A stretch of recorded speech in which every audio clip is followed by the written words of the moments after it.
အမေဖေကိုစော်ကားရဲတဲ့လူဟာဂုံပြူတိုက်တဲ့ပုဂ္ဂိုလ်ဖြစ်ပြီးဘာသာရေးကိုစော်ကားရင်ဂုံပြူခံရတဲ့လူဖြစ်ပြီး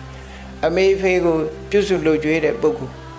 ဘာသာရေးကိုလေးစားတဲ့ပုဂ္ဂိုလ်တွေကလူနှုံလူညံ့ဖြစ်ကဲ့ရဲ့ခံမဲ့ဘဝမျိုးတဖြည်းဖြည်းလူလောကမှာရောက်ရှိလာလိမ့်မယ်အခုလည်းရောက်နေပြီလေတချို့ဟောမြောက်ပင်ပေးပြီးတော့လူတွေကတန်ရဲဖြာရဲဖြစ်လာမှတကယ်ကိုဟီးရိုးဆိုပြီးတော့ဖြစ်လာတာဒါဒီဟာရဲ့ဒီဟိုရောင်ချီတန်းနေတဲ့အဓိပ္ပာယ်ကိုပြောပြတာနော်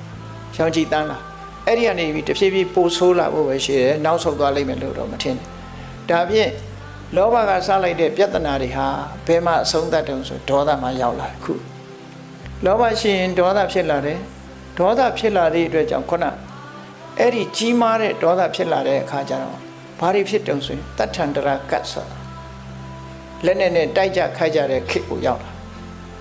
အဲ့တော့မြတ်စွာဘုရားကဟောထားတာတော့စနစ်တန်းရွယ်ရောက်လို့လူတွေဟာစိတ်ဖောက်ပြန်လာတဲ့အခါမှာတဲ့ဟောခုလည်းပဲ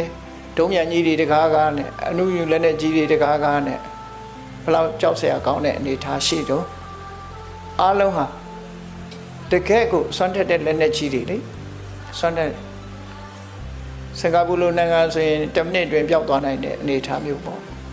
အဲ့လောက်ထိအောင်ပြင်းထန်တဲ့လက်နဲ့ကြီးတွေအခုခေတ်ချိန်မှာပေါ်နေတယ်လေ